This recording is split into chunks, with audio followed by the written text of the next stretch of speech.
ఒక్కో లైటింగ్లో ఒక్కోలా ఉంటాం.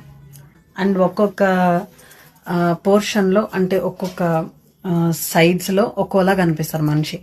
In the same way మీరు ఏ మనిషితో ఉన్నప్పుడు మీరు హ్యాపీగా ఉంటారో అండ్ ఏ మనిషి మిమ్మల్ని హ్యాపీగా చూసుకోగలుగుతున్నారో మీకు అనిపించినప్పుడు సో వాళ్ళు మీ సోల్మేట్స్ అని మీరు ఫిక్స్ అవుతారు.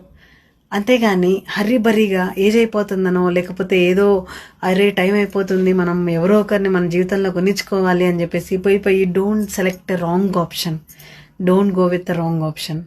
నేను చెప్తున్నా నిజంగా ఒంటరిగా ఉండడమైనా బెస్ట్, కానీ రాంగ్ పర్సన్ని సెలెక్ట్ చేసుకొని ఆ పర్సన్తో ఉండి హెల్దీ అనుభవించడం కంటే బీ విత్ యువర్ సెల్ఫ్. మీకు రాసి పెట్టున్న వాళ్ళు మీ జీవితంలోకి వస్తారు. అంతేగాని don't choose a wrong option and don't pick a wrong one. Even fruits అయినా సరే ఆకలిగా ఉందని గబగబా పరిగెత్తి మీరు ఏదో రాంగ్ సెలెక్ట్ చేసుకుంటే అది పుచ్చిపోయిందని తెలిస్తే ఏం చేస్తారు? డబ్బులు వేస్ట్, మీ స్టమక్ పాడవుతుంది అండ్ దాన్ని తెలియకుండా తింటే హెల్త్ పాడేది ఎవరికి? మీకు.